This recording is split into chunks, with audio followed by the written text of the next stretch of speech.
കഴിഞ്ഞ വീഡിയോകളിൽ നമ്മൾ ചെയിൻ സർവേയിങ്ങിനെ കുറിച്ചാണ് ഡിസ്കസ് ചെയ്തുകൊണ്ടിരുന്നത്. ഈ വീഡിയോയിൽ നമ്മൾ ആ ഡിസ്കഷൻ കണ്ടിന്യൂ ചെയ്യുവാണ്. അപ്പോൾ ചെയിൻ സർവേയിങ്ങിൻ്റെ പ്രോസസ്സ്, അതിൻ്റെ പ്രിൻസിപ്പിൾ എന്താണെന്ന് ചോദിക്കുവാണെങ്കിൽ, the principle of chain surveying is triangulation. അപ്പോൾ എന്താ ഈ ട്രയാങ്കുലേഷൻ കൊണ്ട് ഉദ്ദേശിക്കുന്നത്? നമുക്ക് സർവേ ചെയ്യേണ്ട ഏരിയയെ നമ്മൾ പല ട്രയാങ്കിൾസ് ആയിട്ട് ഡിവൈഡ് ചെയ്യുന്നു. ഓരോ ട്രയാങ്കിളിൻ്റെ ഏരിയ ഇൻഡിവിജ്വലായിട്ട് കണ്ടുപിടിച്ചിട്ട് ഇതെല്ലാം കൂടെ ആഡ് ചെയ്തെടുക്കുന്നു.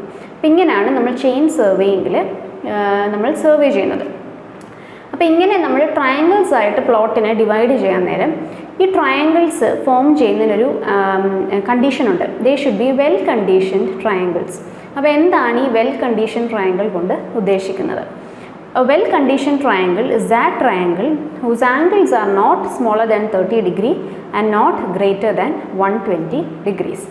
അപ്പോൾ അതായത് നമ്മൾ ഈ പ്ലോട്ടിനെ പല ട്രയാങ്കിൾസ് ആയിട്ട് ഡിവൈഡ് ചെയ്യുമ്പോൾ വളരെ റാൻഡം ആയിട്ട് കുറേ ട്രയാങ്കിൾസ് ആയിട്ട് ഡിവൈഡ് ചെയ്യുന്നതല്ലാതെ നമുക്ക് പ്രിസൈസ് ആയിട്ടുള്ള മെഷർമെൻറ്റ്സ് കിട്ടണമെങ്കിൽ കുറച്ച് ഈ ട്രയാങ്കിൾസിൻ്റെ സൈഡ്സും ആംഗിൾസും തമ്മിൽ കുറച്ചൊക്കെ ഒരു പ്രൊപ്പോർഷണൽ ആയിരിക്കണം. അപ്പോൾ ഇങ്ങനെ പ്രൊപ്പോർഷണൽ ആക്കാൻ കുറച്ചുകൂടെ ആക്യുറേറ്റ് ആയിട്ടുള്ള റിസൾട്ട്സ് കിട്ടാൻ വേണ്ടിയിട്ടാണ് നമ്മൾ ട്രയാങ്കിൾസിനെ വെൽ കണ്ടീഷൻഡ് ആക്കണം എന്ന് പറയുന്നത്.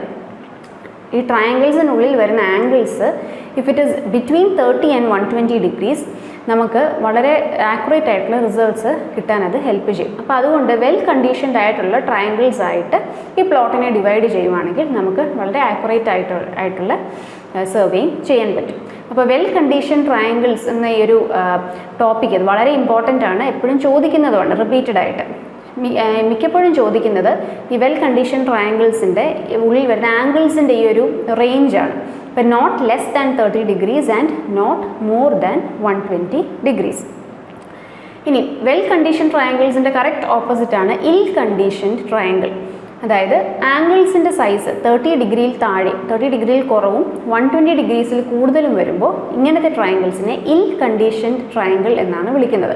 അപ്പോൾ എപ്പോഴും ട്രയാങ്കുലേഷൻ, അതായത് ചെയിൻ സർവേയിങ്ങിൽ നമ്മൾ പ്രിൻസിപ്പിൾ ഓഫ് ട്രയാങ്കുലേഷൻ അപ്ലൈ ചെയ്യാൻ നേരം വെൽ കണ്ടീഷൻ ട്രയാങ്കിൾസ് വേണം യൂസ് ചെയ്യാൻ. അപ്പോൾ ഇനി എവിടെയൊക്കെയാണ് ഈ ചെയിൻ സർവേയിങ് നമ്മൾ, അല്ലെങ്കിൽ എങ്ങനത്തെ ഏരിയയിലാണ് നമുക്ക് ചെയിൻ സർവേയിങ് സ്യൂട്ടബിളായിട്ട് വരുന്നത്? If the area is fairly small, the ground is moderately leveled, then area needs to be open, ground has few and simple details. അപ്പോൾ ഒരുപാട് വലിയ പ്ലോട്ട് ഏരിയ ഒന്നുമല്ല, ചെറിയൊരു പ്ലോട്ട് ഏരിയ ആണ് സർവേ ചെയ്തെടുക്കണമെങ്കിൽ നമുക്ക് ചെയിൻ സർവേയിങ് യൂസ് ചെയ്യാം. അതേപോലെ area fairly ലെവലായിരിക്കണം, അതായത് ഒരുപാട് സ്ലോപ്പിങ്ങോ അല്ലെങ്കിൽ ഒരുപാട് അൺഡുലേഷൻസ് ഒക്കെ ഉള്ള ഗ്രൗണ്ടിൽ ചെയിൻ സർവേയിങ് ചെയ്താൽ നമുക്ക് ആക്യുറേറ്റ് ആയിട്ടുള്ള റിസൾട്ട്സ് കിട്ടത്തില്ല. അപ്പോൾ ഫെയർലി ലെവലായിട്ടുള്ള ഗ്രൗണ്ടിലാണ് ചെയിൻ സർവേയിങ് പ്രിഫർ ചെയ്യുന്നത്. അതേപോലെ ഓപ്പൺ ആയിട്ട്, അതായത് ഒരുപാട് ഉള്ളിൽ കൂടെ ഒരു റിവർ പോകുന്നു, റോഡ് പോകുന്നു, അല്ലെങ്കിൽ ഒരുപാട് ഒബ്സ്ട്രക്ഷൻസ് ഒക്കെ ഉള്ള പ്ലോട്ട് ഏരിയയിലൊന്നും നമ്മൾ ചെയിൻ സർവേയിങ് അങ്ങനെ പ്രിഫർ ചെയ്യാറില്ല. അപ്പോൾ ആപ്ലിക്കബിലിറ്റി ഓഫ് ചെയിൻ സർവേയിങ് ചോദിക്കുവാണെങ്കിൽ ഇത്രയാണ് വരുന്നത്. ഇനി നമുക്ക് ഡിസ്കസ് ചെയ്യാനുള്ളത് റേഞ്ചിങ് എന്ന ടോപ്പിക്കിനെ കുറിച്ചാണ്. അപ്പോൾ ചെയിൻ സർവേയിങ് ചെയ്യാൻ നേരം വളരെ അധികം ലെങ്ത് ഉള്ള ഒരു സർവേ ലൈനാണ് നമുക്ക് മെഷർ ചെയ്യേണ്ടത്. അപ്പോൾ മിക്കപ്പോഴും ഇത് ചെയിനിൻ്റെ ലെങ്ത്തിനേക്കാട്ടിൽ കൂടുതൽ വരുവാണെങ്കിൽ നമുക്ക് ഇൻ്റർമീഡിയറ്റ് പോയിൻറ്റ്സ് എസ്റ്റാബ്ലിഷ് ചെയ്യേണ്ടി വരും. അതായത് സർവേ ചെയ്യേണ്ട എൻഡ് പോയിൻറ്റ്സിൻ്റെ ഉള്ളിലായിട്ട് നമുക്ക് 2-3 ഇൻ്റർമീഡിയറ്റ് പോയിൻറ്റ്സ് ഒക്കെ എസ്റ്റാബ്ലിഷ് ചെയ്താലേ ഇതേപോലത്തെ ഒരുപാട് ലെങ്ത് ഉള്ള സർവേ ലൈനൊക്കെ മെഷർ ചെയ്യാൻ പറ്റത്തുള്ളൂ. അപ്പോൾ ഇങ്ങനെ ഇൻ്റർമീഡിയറ്റ് പോയിൻറ്റ്സ് എസ്റ്റാബ്ലിഷ് ചെയ്യുന്ന പ്രോസസ്സിനെയാണ് നമ്മൾ റേഞ്ചിങ് എന്ന് വിളിക്കുന്നത്. അപ്പോൾ റേഞ്ചിങ് തന്നെ പല ടൈപ്സ് ഉണ്ട്. Direct ranging and indirect ranging. When a survey line is longer than a chain length, it is necessary to align intermediate points on the chain line so that measurements are along the line. The process of locating intermediate points on the survey line is known as ranging. അപ്പോൾ നീളത്തിൽ കിടക്കുന്ന ഈ survey ലൈനുള്ളിൽ തന്നെ intermediate points കറക്റ്റായിട്ട് ആ ലൈനെ തന്നെ establish ചെയ്യുന്ന പ്രോസസ്സിനെയാണ് നമ്മൾ റേഞ്ചിങ് എന്ന് വിളിക്കുന്നത്. ഇനി ഈ 2 ടൈപ്പ് ഓഫ് റേഞ്ചിങ് അതിനെക്കുറിച്ച് നമുക്ക് നോക്കാം. ആദ്യത്തേത് ഡയറക്റ്റ് റേഞ്ചിങ്. ഡയറക്റ്റ് റേഞ്ചിങ് നമ്മൾ ചെയ്യുന്നത് നമുക്ക് സർവേ ചെയ്യേണ്ട 2 പോയിൻറ്റ്സ് തമ്മിൽ ഇൻ്റർവിസിബിൾ ആകുമ്പോഴാണ്. അതായത് ഒരു സർവേ പോയിന്റിൽ നിന്നാൽ അടുത്ത സർവേ പോയിന്റ് എനിക്ക് എൻ്റെ കണ്ണുകൊണ്ട് തന്നെ കാണാൻ പറ്റുമെങ്കിൽ ഇങ്ങനത്തെ പോയിന്റ്സിനെയാണ് ഇൻ്റർവിസിബിൾ പോയിന്റ്സ് എന്ന് വിളിക്കുന്നത്.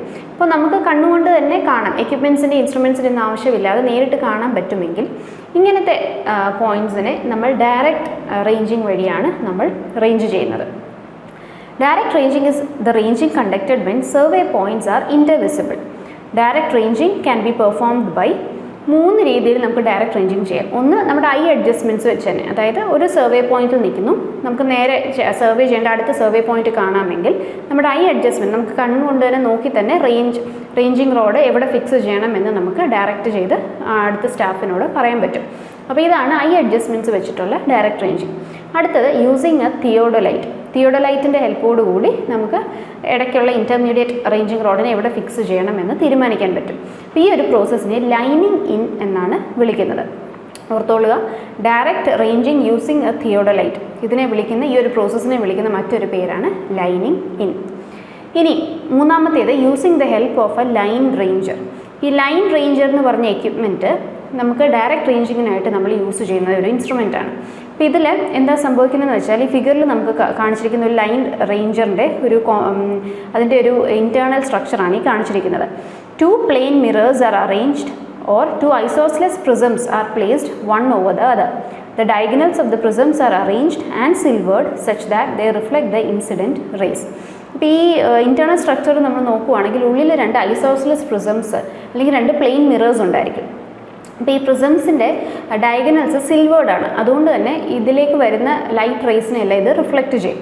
അപ്പോൾ 2 പ്രിസംസും പ്ലേസ് ചെയ്തിരിക്കുന്നത് it is in such a way that 2 സൈഡിൽ നിന്നുള്ള എൻഡ്സ്, അതായത് 2 സർവേ പോയിൻറ്റ്സിൽ നിന്നുള്ള റേഞ്ചിങ് റോഡ്സിൻ്റെ ലൈറ്റ് റേസ് വരുമ്പോൾ അത് ഇതിൽ തട്ടി, ഈ ഇൻറ്റേർണൽ പ്രിസത്തിൽ തട്ടി റിഫ്ലക്റ്റ് ചെയ്ത് നമ്മൾ സൈഡിൽ നിന്ന് നമുക്ക് നോക്കാനായിട്ടൊരു സ്ലിറ്റ് കൊടുത്തിട്ടുണ്ട്. ആ സ്ലിറ്റിൽ കൂടെ നോക്കുമ്പോൾ ഈ 2 സൈഡിൽ നിന്ന് വരുന്ന റേഞ്ചിങ് റോഡിൻ്റെ ഇമേജും നമുക്ക് നടുക്കായിട്ട് കാണാൻ പറ്റും. അപ്പോൾ ഇത് ഒരേ ലൈനിൽ വരുന്ന രീതിയിൽ നമുക്ക് ഈ ലൈൻ റേഞ്ചറിനെ പൊസിഷൻ ചെയ്യാൻ പറ്റും. അപ്പോൾ ഇങ്ങനെയാണ് ലൈൻ റേഞ്ചർ യൂസ് ചെയ്ത് നമ്മൾ റേഞ്ച് ചെയ്യുന്നത്. അപ്പോൾ ഓർത്തോളുക, റേഞ്ചിങ് 2 ടൈപ്സ് ഉണ്ട്, direct ranging and indirect ranging.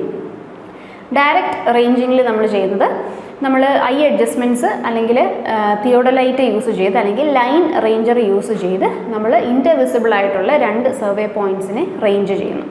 ഇനി അടുത്തത് ഇൻഡയറക്റ്റ് റേഞ്ചിങ്. ഇൻഡയറക്റ്റ് റേഞ്ചിങ്ങിൽ എന്താണ് ചെയ്യുന്നത്? ഇൻഡയറക്റ്റ് റേഞ്ചിങ്ങിൽ നമ്മൾ ഇൻ്റർവിസിബിൾ അല്ലാത്ത 2 പോയിൻറ്റ്സിൻ്റെ ഇടയ്ക്കായിട്ട് നമ്മൾ ഇൻ്റർമീഡിയറ്റ് പോയിൻറ്റ്സ് ഫിക്സ് ചെയ്യുന്നു. അതായത് ഇപ്പോൾ ഫോർ എക്സാമ്പിൾ പറയുവാണെങ്കിൽ ഈ ഒരു ഫിഗറിൽ 4 സ്റ്റേഷൻസ് കാണിച്ചിട്ടുണ്ട്. Station A, M, N and B. അപ്പോൾ നമ്മുടെ ചെയിൻ ചെയ്യേണ്ട അല്ലെങ്കിൽ സർവേ ചെയ്യേണ്ട 2 എൻ പോയിൻറ്റ്സ് അല്ലെങ്കിൽ 2 സർവേ പോയിൻറ്റ്സ് ആണ് എയും ബിയും. ഇപ്പം നടുക്കൊരു ഹൈ എലിവേഷനുള്ള ഒരു ഗ്രൗണ്ട് ഉള്ളതുകൊണ്ട് തന്നെ ഈ എയിൽ നിന്നാൽ ബി പോയിന്റ് കാണാൻ പറ്റത്തില്ല. അപ്പോൾ എന്ത് സംഭവിക്കുന്നു? നമുക്ക് ഡയറക്റ്റ് റേഞ്ചിങ് ചെയ്യാൻ പറ്റത്തില്ല, 2 സർവേ പോയിൻറ്റ്സും ഇൻ്റർവിസിബിൾ അല്ല. അപ്പം അങ്ങനെ വരുമ്പോഴാണ് നമ്മൾ ഇൻഡയറക്റ്റ് റേഞ്ചിങ് ചെയ്യുന്നത്. Indirect ranging is employed when the 2 points are not intervisible or the 2 points are at a long distance. അപ്പോൾ വളരെ കൂടുതൽ ഡിസ്റ്റൻസ് 2 സർവേ പോയിൻറ്റ്സ് തമ്മിലുണ്ടെങ്കിലും നമുക്ക് ഡയറക്റ്റ് റേഞ്ചിങ് ചെയ്യാൻ പറ്റത്തില്ല. പിന്നെ ഇൻഡയറക്റ്റ് റേഞ്ചിങ്ങിന് ചെയ്യേണ്ട മെത്തേഡ്സ് ഏതൊക്കെയാണെന്ന് നോക്കാം. ആദ്യത്തേത് reciprocal ranging. Reciprocal ranging is done when both ends are visible from intermediate points on the chain line. ഇപ്പോൾ ഈ ഫിഗറിൽ തന്നെ പോയിൻറ്റ് എമ്മിൽ നിൽക്കുവാണെങ്കിൽ അവിടെ നിന്ന് എനിക്ക് പോയിൻറ്റ് എയും കാണാം, പോയിൻറ്റ് ബിയും കാണാം. അതേപോലെ പോയിൻറ്റ് എന്നിൽ നിൽക്കുവാണെങ്കിലും എനിക്ക് അവിടെ നിന്നുകൊണ്ട് പോയിൻറ്റ് എന്നിൽ നിന്നുകൊണ്ട് എനിക്ക് പോയിൻറ്റ് എയും പോയിൻറ്റ് ബിയും വിസിബിളാണ്. അപ്പോൾ അങ്ങനെ ഇൻ്റർമീഡിയറ്റ് പോയിൻറ്റ്സിൽ നിന്നാൽ ഈ എൻ പോയിൻറ്റ്സ് രണ്ടും കാണാൻ പറ്റുമെങ്കിൽ ഇങ്ങനത്തെ സിറ്റുവേഷനിൽ നമ്മൾ റെസിപ്രോക്കൽ റേഞ്ചിങ് ആണ് യൂസ് ചെയ്യുന്നത്. Example, it is used when points are far apart or when there is high intervening ground. ഇനി അടുത്തൊരു മെത്തേഡാണ് ഇൻഡയറക്റ്റ് റേഞ്ചിങ് യൂസിങ് തിയോഡലൈറ്റ്. അപ്പോൾ തിയോഡലൈറ്റ് യൂസ് ചെയ്ത് ഡയറക്റ്റ് റേഞ്ചിങ്ങും പറ്റും, ഇൻഡയറക്റ്റ് റേഞ്ചിങ്ങും പറ്റും. അപ്പോൾ ഇൻഡയറക്റ്റ് റേഞ്ചിങ് ചെയ്യുമ്പോൾ അതിനെ നമ്മൾ ബാലൻസിങ് ഇൻ എന്നാണ് വിളിക്കുന്നത്. ഇപ്പോൾ ഒരു പ്രാവശ്യത്തെ ഒരു എക്സാമിന് ചോദിച്ചൊരു ക്വസ്റ്റ്യൻ ആയിരുന്നു, indirect ranging when it is done using a theodolite what is the process called എന്ന്. അപ്പോൾ ബാലൻസിങ് ഇൻ ഈ ഒരു പേര് ഓർത്തോണം. ഡയറക്റ്റ് റേഞ്ചിങ് ചെയ്യുമ്പോൾ അതിനെ ലൈനിങ് ഇൻ എന്നും ഇൻഡയറക്റ്റ് റേഞ്ചിങ് ചെയ്യുമ്പോൾ അതിനെ ബാലൻസിങ് ഇൻ എന്നും വിളിക്കുന്നു when A theodolite is used. അപ്പോൾ ഇത്രയായിരുന്നു റേഞ്ചിങ് എന്ന ടോപ്പിക്കിൽ നമുക്ക് അറിഞ്ഞിരിക്കേണ്ടത്. അപ്പം നമ്മുടെ സിലബസിലെ അടുത്ത ടോപ്പിക്കാണ് യൂണിറ്റ്സ് ഓഫ് ലാൻഡ് ഏരിയ. ഇപ്പോൾ ഏരിയ മെഷർ ചെയ്യാനായിട്ട് നമ്മൾ യൂസ് ചെയ്യുന്ന യൂണിറ്റ്സും അതിൻ്റെ യൂണിറ്റ് കൺവേർഷൻസുമാണ് നമുക്ക് ഡിസ്കസ് ചെയ്യാനുള്ളത്. ആദ്യത്തെ യൂണിറ്റാണ് സെൻറ്റ്. ഇപ്പോൾ 1 cent is equal to 40.47 metre square. മറ്റൊരു കോമൺ ആയിട്ട് നമ്മൾ യൂസ് ചെയ്യുന്ന യൂണിറ്റാണ് ഏക്കർ.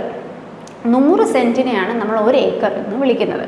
ഇനി 1 ആർ എന്ന് പറയുന്നൊരു യൂണിറ്റ് ഉണ്ട്, അത് ഡിനോട്ട് ചെയ്യുന്നത് 100 മീറ്റർ സ്ക്വയറിനെയാണ്. അപ്പം 100 R വരുമ്പോൾ അത് 1 ഹെക്ടറായി. ഇപ്പോൾ ഹെക്ടർ പിന്നെയും കോമൺ ആയിട്ട് നമ്മൾ കേട്ടിട്ടുണ്ടാവും. 1 hectare is equal to 100 Rs. അപ്പോൾ ഇതിനെ ഈ ഹെക്ടറിനെ തന്നെ നമുക്ക് സെൻറ്റിൻ്റെ ടേംസിലും മീറ്റർ സ്ക്വയറിൻ്റെ ടേംസിലും പഠിച്ചിരിക്കണം. 1 hectare is equal to 10⁴ metre square and 2.47 acres. ഇനി മറ്റൊരു യൂണിറ്റാണ് സ്ക്വയർ മൈൽസ്. അപ്പോൾ മൈൽ നമ്മൾ കേട്ടിട്ടുണ്ട്. സ്ക്വയർ മൈൽ എന്ന് പറയുമ്പോൾ it is equal to 640 acres. അപ്പോൾ യൂണിറ്റ്സ് ഓഫ് ലാൻഡ് ഏരിയ ഇത്രയാണ് ഇമ്പോർട്ടൻ്റ് ആയിട്ട് അറിഞ്ഞിരിക്കേണ്ടത്: cent, acre, are, hectare and square miles.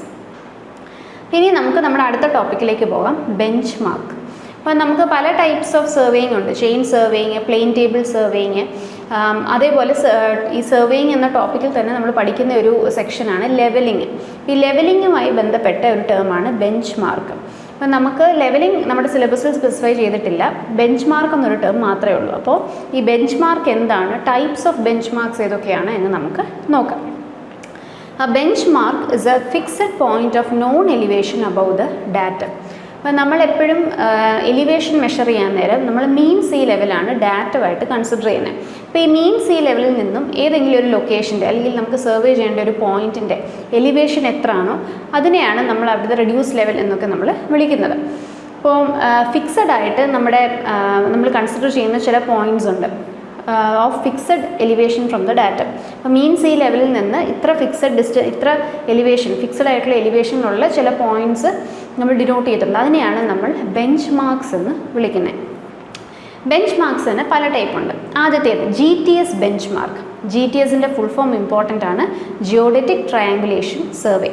അപ്പോൾ നമ്മുടെ സർവേ ഓഫ് ഇന്ത്യ പോലുള്ള ഇൻസ്റ്റിറ്റ്യൂഷൻസ് എസ്റ്റാബ്ലിഷ് ചെയ്ത് ചില ബെഞ്ച് മാർക്സ് ഉണ്ട്. അതിനെയാണ് നമ്മൾ GTS ബെഞ്ച് മാർക്സ് എന്ന് വിളിക്കുന്നത്. വളരെ ആക്യുറേറ്റ് ആയിട്ടുള്ള പ്രിസൈസ് മെഷർമെൻറ്റ്സോട് കൂടി മീൻ സീ ലെവലിൽ നിന്നുള്ള എലിവേഷൻ കണ്ടുപിടിച്ച് അത് മാർക്ക് ചെയ്തിട്ടുള്ള അല്ലെങ്കിൽ ലൊക്കേറ്റ് ചെയ്തിട്ടുള്ള ഈ പൊസിഷൻസിനെയാണ് നമ്മൾ GTS ബെഞ്ച് മാർക്സ് എന്ന് വിളിക്കുന്നത്.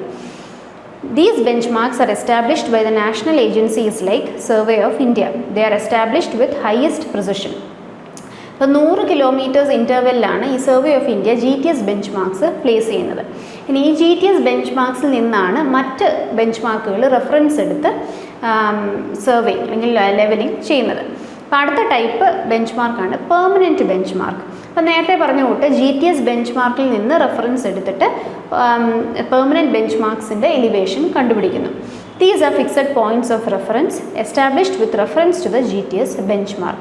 ഇനി പെർമനൻറ്റ് ബെഞ്ച് മാർക്ക് നമ്മൾ 10 കിലോമീറ്റർ ഇൻ്റർവെൽസിലാണ് നമ്മൾ എസ്റ്റാബ്ലിഷ് ചെയ്യുന്നത്. ഇപ്പോൾ യൂഷ്വലി റെയിൽവേ സ്റ്റേഷൻ്റെ ഒക്കെ ലൊക്കേഷൻ ഏത് സ്റ്റേഷൻ എത്തി എന്നുള്ള ബോർഡിൽ നോക്കുകയാണെങ്കിൽ അതിൽ പലപ്പോഴും ഈ പെർമനൻറ്റ് ബെഞ്ച് മാർക്ക് അതിൻ്റെ എലിവേഷൻ നോട്ട് ചെയ്തിട്ടുണ്ടായിരിക്കും. ഈ ഒരു ഫിഗറിൽ നമുക്ക് കാണാം മീൻ സീ ലെവലിൽ നിന്ന് എത്ര മീറ്റേഴ്സ് എലിവേഷനിലാണ് എന്ന് not ചെയ്തിട്ടുണ്ടായിരിക്കും.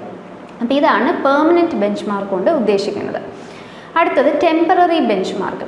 Temporary bench mark usually survey ചെയ്യുന്ന ആൾക്കാർ തന്നെ ഇപ്പോൾ ഒരു ദിവസത്തെ സർവേയിങ് വർക്ക് അവസാനിപ്പിക്കുകയാണ്.